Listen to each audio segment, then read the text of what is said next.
Welcome to the Tech Show. Coming up this week, we've got new bikes, new wheels, new forks, new shoes, gravel. Let's begin. Owen, we're early. Yeah, we are early, actually. It's a good point. Yeah. Why are we early? Well, there's a big bike show happening in Germany. Another one? Yes, I know, another one, yeah. I mean, didn't you go to Taipei and Sea Otter? Yeah, but they're really different, and this one is really different too. How come? Isn't it just like Sea Otter, but indoors again? I can see why you'd say that, but no. I'll try and explain. So Taipei is really cool because, okay, it's quite a small show, but there are lots of brands there, and there's lots of brands that you've not heard of, and then there's also lots of brands that are making stuff. So you get to see loads of prototypes, you get to see lots of people who make stuff for other people, and maybe they're launching their own brand. So you get to see fun stuff like, well, there was that like assemble it yourself bike. So it kind of came in loads of parts and it sort of bolted together. Okay. Got lots of people commenting. I thought it was really good. Some people hated it. And then, well, I guess then there's Sea Otter. So there's maybe less prototypes, but there's still loads of prototypes because it seems to be prototypes are back this year. And it's outside, it's sunny. And I know I get into trouble a lot for talking about the repack often, but it's where mountain biking started. Yeah, and valid. Okay, it is a bit of a distance, but America's really big, so it's not that far away in American standards. Yep. But yeah, like Marin's just up the road. So there's loads of the sort of originators of mountain biking just floating around, from people like Tom Ritchie, who still runs Ritchie Bikes, to Scott Nicol, who's at Ibis. And there's, Gary Fisher just wandering around. It's really cool. Pretty cool. It's a different vibe again. But I think the reason why Eurobike is really cool, hopefully people will see it's really cool with all the videos that we get out next week, is because we've seen prototypes, we've seen sort of hints, we've seen like subtle things that might be cool or might just stay as prototypes. But at Eurobike, they actually get made into, production models for next year, which often come out this year. That's cool. Yeah. So what of these prototypes that we've seen already do you think we'll see maybe a slightly more polished version of? Ooh, that's a really good question. Let me think. So in Taipei, it felt like 32-inch wheels were the big, exciting, potentially scary noise. From comments, I think lots of people got, a bit scared about them. I feel like they might be a thing. That's cool. Yeah. So I've kind of heard more rumours at cross-country races about them happening, and some teams already experimenting with them. Ooh. So will we see a full suspension bike? Will we see an XC hardtail? Will we see, I guess like mixed wheel size, like MX versions of bikes with a 32? I feel like we might do. I think that's quite exciting. Are we on the verge of a quite literal revolution? I feel like it's going to be interesting. I don't think it's going to be like the wholesale takeover that 29er did. Yep. Because I feel like 27.5 is still thereabouts. Yeah. I mean, 29er is the main size. I don't think 32 is going to take over, but maybe I'll be completely wrong. See. Yeah. Yeah, very good. And then what other sort of tech are you exciting about sniffing out? And I think we've seen it. So Fox have got live valve and SRAM has got flight attendant. But I'm kind of interested. We've seen Suntour tease several years on the Trot electronic suspension, but I'm kind of really excited to see, is there going to be someone like Manitou releasing a electronic suspension system, or is it going to trickle down where there's going to be more like flight attendant products at maybe a lower price point? I think electronics we've seen slowly take over drivetrains, so will we see that same takeover in suspension? I think, cool. That's interesting. And on a suspension thing, okay, Push did it 2 years ago where they released an inverted fork, and Intend have got inverted forks. Yep. I feel like that's another trend. So at Sea Otter, there was a Fox fork that was upside down. We could see it was an inverted design. Beyond that, I wasn't allowed to tell anybody anything. We saw it on a Yeti at Leogang recently. That looked quite special, that. Yeah, it did. Yeah. There was, while we were there, people were kind of saying in muted tones about a name for that fork. So it feels like maybe that could get launched. So, maybe. Yeah. Exciting. And we touched on electronic wizardry there. Yep. E-bikes as well. Yes. I mean, last year, e-bikes were huge. And I know that there's kind of, it's a mildly controversial topic because we're a mountain bike tech channel. We're not a EMTB Tech channel, but I think the fact that you've got really big players like ZF, who are automatic transmission brand for automotive industry, and then you've got a drone company, DJI, coming in with Avanox, really shows that the EMTB market is really hotting up. So I feel like last year there was lots of EMTBs at the show. Yep. I feel like there'll be more. Whether you like it or whether you don't like it, I think, do let us know in the comments. It's really important that we know. I think the industry is definitely looking towards that as a future step. So I don't think it's going to go away, which will be interesting in itself. Nice. Yeah. I guess there's always tyres as well. Yeah. I never get tired of tyres. Hey. But I think, I've heard rumours about new tyres coming out in the sort of big XC style. And I don't mean 32-inch ones. I mean like 29er, but bigger. So it'll be interesting to see if there's... Because for me, there's loads of tech that's really fantastic and amazing, but a fresh set of tyres can really upgrade your bike. 100%. Yeah. So, I think there's going to be a lot. I think I'm going to be very busy. Oh, one last thing. The other thing that we saw at the show last year, which got loads of people excited, and it was on some EMTBs, but it was also on some regular mountain bikes as well, gearboxes. Oof. That's big talk. Yep. Big talk. Yep. Yeah, gearboxes, belt drives. I reckon there's going to be loads more of those. Exciting. Okay, that's my thoughts and your thoughts.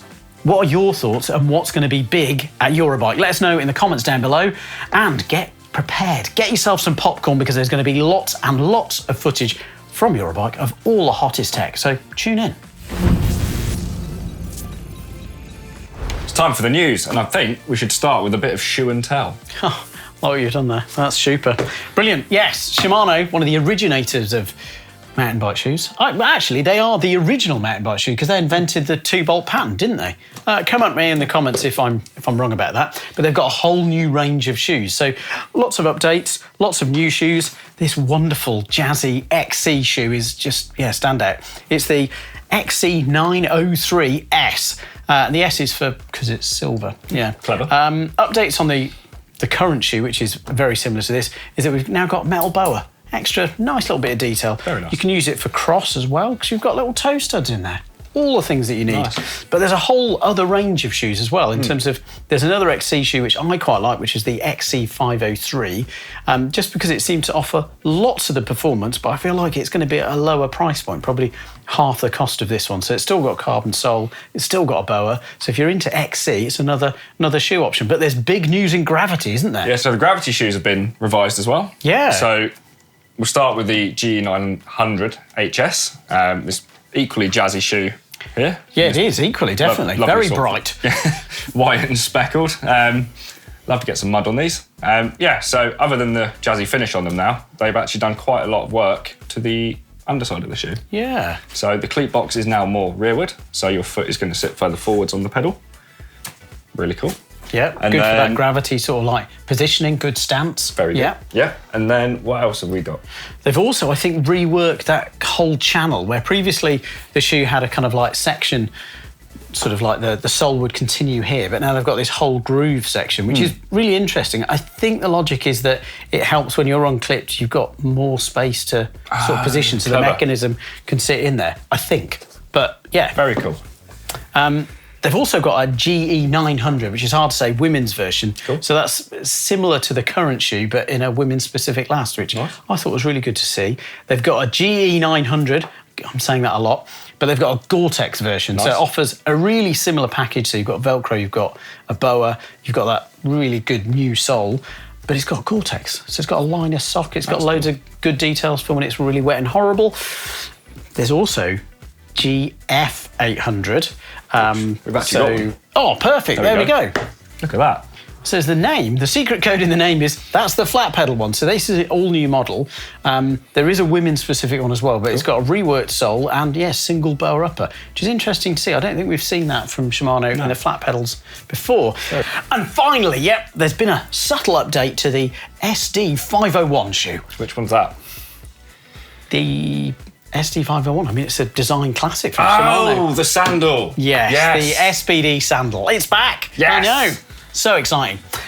Yeah, we'll move on from there pretty quickly. YT have got a new version of their ISO, which is the Core 4 Nice. Yeah, so the ISO, to remind you, is their shorter travel trail bike. So you've got 130mm of travel at the back, 140 fork.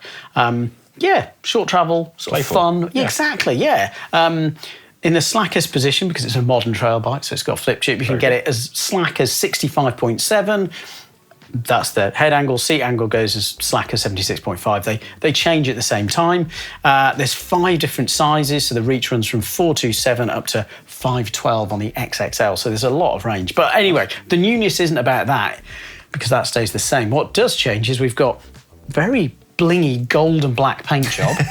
I mean, it's actually sort of probably subtler than I thought, if you can have a gold bike that's subtle. It's got Fox Factory 36 SLs and a factory float rear shock. Nice.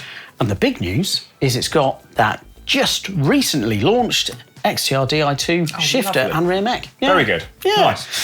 The rest of the spec is finished with lots of carbon fibre bits and bobs from Raceface and some nice DT Swiss XMC 1501 wheels, which, I know, carbon rim, they're very light, they're quite nice.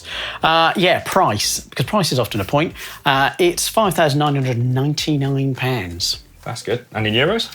5,999. In dollars? 5,999. It makes my job really simple, but that's your pricing. I think it's quite impressive. So a little question, are you into the short travel trail bikes, or do you just like full fat stuff? Let us know in the comments down below. Some really good news. So Crank Brothers do make clip pedals, but they've also made wheels for quite a while. So their early wheels had twin spokes. I think where they started to gain traction, bit of a pun, sorry, is when the synthesis range came out. So it started as carbon, they've done an alloy version, and the whole sort of story and logic of synthesis wheels is that the front wheel is really compliant and the rear is a bit stiffer, and they're doing that through different spokes and different wheel builds and different rim widths as well. Well, the big news is they've got a new alloy 2.0 synthesis wheel set, and it's not just one. They've got a downhill, they've got an EMTB, and they've got an enduro one. Nice. So again, they're using different spoke count and different rim width to change how the wheels ride. Sort of tune it in for you. Exactly, yeah. Very cool. All of which you'd probably be going, well, we've heard of all of that before, and that's not that interesting, Owen. Why is this in the news? Okay, it's in the news because these new 2.0 wheels have got a lifetime warranty. On aluminium? Exactly, yeah. Wow. Aluminium alloy rims.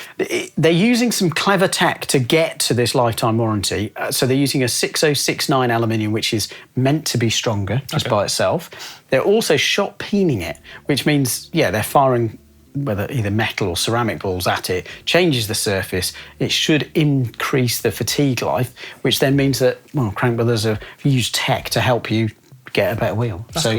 Nice. And obviously there's terms and conditions, there's T's and C's to everything, but the lifetime warranty covers, and I had to double check this, dents and flat spots where you can't get your wheel to hold air, seam separation, and damage caused from a crash in normal riding conditions. Wow. Yeah, so it is like a proper lifetime warranty. Yeah. There are other T's and C's there, so do read them. And just related to these alloy wheels, when I was in Leogang, the Common Sal team were quite a lot of the riders were using alloy wheels. They preferred the feel. Okay. Yeah, which I thought was just quite interesting. Pricing. Front wheels from $339 US dollars or €339.99 euros. Rear wheels are from $420 US dollars or 420 euros. And you can buy the rim by itself too. So that will cost you about $170. So spec your own wheel as you wish. Cool. Gravel alert. Oh, okay, we should probably have a flag. Yep. Look away now if you're not gravelled. Shimano are doing GRX wireless. I mean, it's not a massive surprise, but that is good to know. So anyone who has been asking, can you pair your mountain bike mech with your road shifter? You don't need to now. No. Although you can. But there is a dedicated GRX rear derailleur now. Okay, it's really cool. With that as well, they've got a new left-hand. I'm not going to call it a shifter. I'll call it a lever because it's basically a button delete on that left-hand lever. Yep. Still operates with the same RX 825 right-hand lever. Yep. But now you've got a wireless rear mech, which uses the long cage 10 to 51 option, so you can have the massive cassette on that, and the idea is with that it's paired to either a 40 tooth or a 42 tooth chainring. Right, big. Okay. Yeah, interesting. And I guess it's sort of interesting that they've chosen to do that one. But of course, they've got a 2x, haven't they? Yes. They've still got I guess that's semi-wireless, because that follows the same as Ultegra and 105. So a lot of roadie chat there. But if you're a gravelista, you've got the option of running, well, 1x12 or 2x12. Yep. So, yeah, this one is a 1x12 option. Yep. But, yeah, great to have another option out there. And you mentioned that we can run it with other group sets. Is it like all the other Shimano wireless group sets? Yeah, so now everything, well, like you say, it's wireless. All right. There's no pull ratios to consider. Oh, yeah, of course. Nothing like that. So, yeah, if you prefer the ergonomics of your road shifters, you can do that. If you want the range of a mountain bike mech, you can do that. Impressive. Very I like cool. that. Yeah, very good. OK, switching gears. Hey, Yeah, we're on fire. yeah, it's brilliant, isn't it? Commensal have got a new Meta Power SX800. I know, 2 controversial topics on the trot. So, as the name suggests, it's the Meta platform, so that's their sort of full suspension, burlier one. Nice. And this one is 180mm of travel front and rear. It's an aluminium metal frame. Woohoo! Lifetime warranty on it too. Mixed wheel size, which I think makes sense with a long Big travel bike, big bike. Yep. You use the CX Gen 5 Bosch motor with 100 newton meters of torque, and it's paired with an, as the name suggests, 800 watt hour battery. So you've got a lot of range in there for, I guess, big mountain stuff. Yeah. And as you might need big mountain stuff, it's also got a 750 ml bottle space. Nice. Only one of the Fidlock ones, but still, that's a big bottle. Yeah. Cable routing is also useful to know. Okay, what have we got? Previous twin-link suspension bikes from Commensal, like the Tempo, had gone through the headset. Okay. This one doesn't. It goes through the head tube, so it means you're not having to have that headset faff. So that's quite nice. 64.5 head angle, 77.5 seat angle, 4 sizes. There's different chainstays on the 2 smaller sizes and on the 2 big sizes. Only 5mm in it, but... Yeah. Makes sense, yeah. Yep. Both builds have SRAM Eagle 90, so that's the mechanical. Yep. One's got Fox suspension, one's got RockShox. And pricing start from €7,000, €7,084. Very precise. Yeah, isn't it? It's very specific.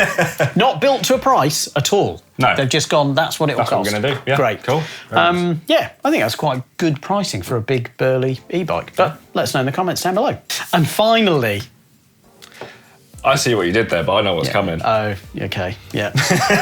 So Rapha, I guess mostly known as a roadie brand, they've been doing mountain bike stuff for a while, and they've got a new gravity enduro kit called Finale. Hey. I know, I thought that was really good. I was really pleased. Some groans in the office about that. So, named after Finale Liguori, it's been developed with lots of rider input from people like Miranda Miller and Ella Connolly, to name just a few. So, it's kind of meant to be lightweight and protective, and yeah, you can pedal in it all day, but it's sort of tough enough, which is good to see. So, there's a Windblock jersey, so that's got like a windstoppery insert in it. That's 110. There's shorts from 130, and there's pants, which for me sounds really awkward. I mean trousers from 180. I feel like the pricing is not quite as wild as you might expect from Rapha. No. And they do include Rapha's repair it service. So it's like a free repair if you've crashed it and damaged it. I mean, depends on where you've damaged it, I think, because sometimes maybe it's not repairable. But yeah, I think that's really quite good value. Cool. It's interesting. Yeah. I've used Rapha. Before I was here, I rode in some, and I was quite impressed. But what are your thoughts about this mountain bike sort of addition to Rapha's quite roady brand? Are you pleased about them entering? What are your thoughts on it? Let us know in the comments down below. Quiz time!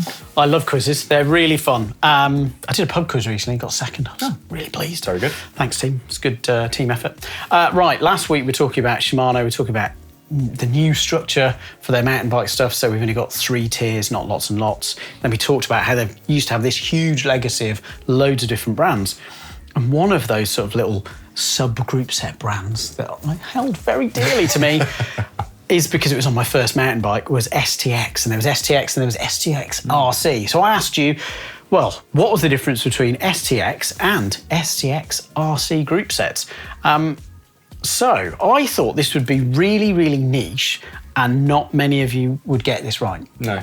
but I was massively wrong. I thought it would just be Tim getting it right, and Tim did get it right, but loads of other people got it right too. So all of you winners are on there. So STX RC was a limited edition version that some say was for racing, but essentially you got an extra cog. So opposed to being 7-speed, it was 8-speed. But there was actually loads of other sort of subtle differences in there too. So it had less parts with this sort of smoke chrome finish, and then it had some other bits. Yeah, dive into the comments for all the nerding. I was really impressed. So yeah, thank you. Right, another question for this week. What have we got? Ooh, let's think. So, we spoke about Commencal in the news. Yes. Yes, very storied history, very prominent in enduro and downhill. Yeah. So, what we'd like you guys to tell us in the comments down below is who is the owner of Commencal and what powerhouse team did they used to run? Ooh, that is a good question. I like that. Answers down below, yeah. Very good. Cool stuff we've seen. What have we seen that's cool this week, Owen? I've seen quite a lot, to be fair. And you're going to see some more. Yeah, I know. I'm very excited. There's going to be a lot. I think probably the highlight is the stickers have been pulled off, and we do now know that those prototype brakes that we saw on Specialized bikes at some of the Gravity races this year were Brembo. Oh, yeah, so exciting. Brakes of rally cars, Formula One cars, and very fast motorbikes have entered. Yeah, mountain biking. That's exciting. Yeah, isn't it? Cool. So yeah, as and when we get more information about those, we'll let you know. But good to see some new brands in there. Cool. The other thing that I saw. Yeah. I shared it with you. We've got a very nerdy, I like to call it cool chat. I mean, cool, nerdy. Yeah. Yeah, it's hard to judge. Anyway, you put into the chat this really cool WTB single-speed flat bar gravel bike. Yeah. Yeah. Well, or is it just a single-speed mountain bike with slightly skinny tyres? I don't think we should label it. I think we should just enjoy it. I like that, yeah. No, that's very good. It does have a single speed. It does have a flat bar. It does have skinny tyres. I mean, they're 52. It's like a 2.1. Yeah. But yeah, I really liked it. Let us know your thoughts on the Brembo brakes or the single speed. AskGMBN Tech time. Yes. Hashtag AskGMBN Tech Indeed, time. got to use the hashtag. Yes. Love hearing from you guys. Get your questions down below in the comments for us. Cool. So we've got one today from @Roostar-MTB. I want to make my Trek Remedy 8 a slope gyro and be able to do bar spins, but the top of the forks hit the frame without the back guard. I chopped off the knock block thinking it would help, and it did, but there's a space or something like that would give you more clearance. Okay, cool. I'm going to be the old dude. You can call me a retro grouch if you want. And this is personal. Obviously, it's not necessarily an opinion shared by everyone at GMBN, but slope gyro. Hard no, sorry. Okay, there's enduro, great. If you're paying and you're racing, that's a type of riding. Otherwise, you're just riding a trail bike. Just saying. And likewise with slopestyle. Yeah, slopestyle is a thing. Yeah. Great. If you're in competition. Otherwise, you're just riding dirt jumps. And if you're saying, oh, it's this new thing where you do everything and you can do loads on a bike, it's called free ride. That was a thing. It's still a thing. Yeah. Okay, back to the knock block thing. So this is a feature that Trek installed on its bikes, whereby it's like a steering limiter. Yeah. So effectively, the bars could only go so far. And I mean, it's quite logical in terms of if you crash, you don't want your bars hitting your top tube, depending on how sloped it is, because it could damage your shifters or ruin your frame, etc. And there's the other factor is that I'm trying to think, is it the head tube that's really short or it's the down tube that's really deep? I think on that generation of Trek, they ran a really short down tube. Okay. Which, as a result, to stop your fork crowns hitting your frame, they've got the bumpers on it, and that's another reason they put knock block on it. Right. So, yes, there are ways you can delete that knock block, but then in the event of things spinning around, you can write your frame off. Because your fork steer will just hit into your frame and put a big dent in a really high load location. Yeah, okay, great. Yeah. So they've designed it with a purpose. Yes. Not just to stop the fun of doing bar spins. Yeah. Okay, right. So, in this instance, I think what you're looking at doing will 100% void your warranty. So, okay, there we go. Proceed with caution there. And you are taking it out of what it was originally designed for. And like you're saying, stressing it more in sort of high load areas of the bike. So be really wary of that. I have seen adapters and things to, extend your fork crown, which then does extend your, axle to crown. Yep. which then also increases your wheelbase, slackens your head angle, so further stressing bits that don't need more stress on them. Yep. Then with that as well, if you're sticking with the same steerer length, you're going to have less poking out the top, so you're going to have to run your bars closer to your frame. So when you are doing bar spins, you might get really close to your frame. Not ideal there. No. I think in this case, it's just because you can doesn't mean you should. Yeah. I know that particular brand do make a full sus slopestyle bike in a really jazzy colour, so maybe have a look at that. Yeah, no, that's, yeah. I guess, yeah, we're talking about kind of effectively changing from like a integrated headset where you can't see the lower cup, and you're putting in effectively like a lower cup that fits into the frame because that moves the fork down and gives you that clearance. Yeah. But then because of that, it's not designed to do that, so you're loading everything else up. Yeah. Yeah, I'm sorry if I was overly harsh on the banning of slope jewellery, but I feel like you can do it, it sounds like, but it will void your warranty, so just do it really carefully. Yeah. Yeah, there you go. Hope that helps. Let us know if that has helped. And if you've got a question, a burning tech question that you think that we can answer, use the hashtag AskGMBNTech on any of the comments and we'll dig it out and find it and we'll try and answer it. Nice. Okay.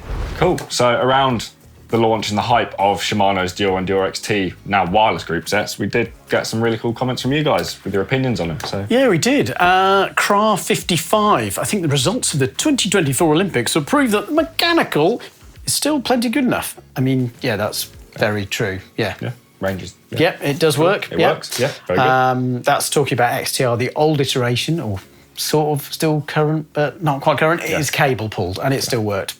Yeah. Cool. And then we've got at JD Jones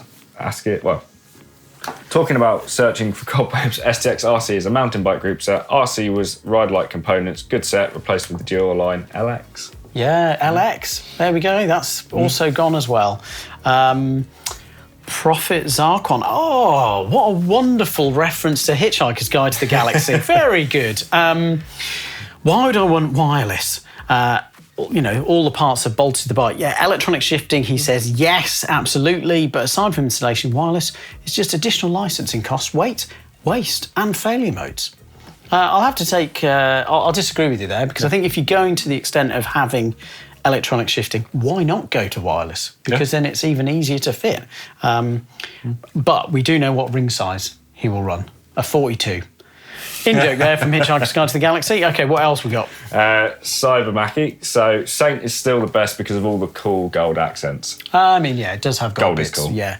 Although we have seen some prototypes of that floating around. So, goodness. Right, Cortel, gravel.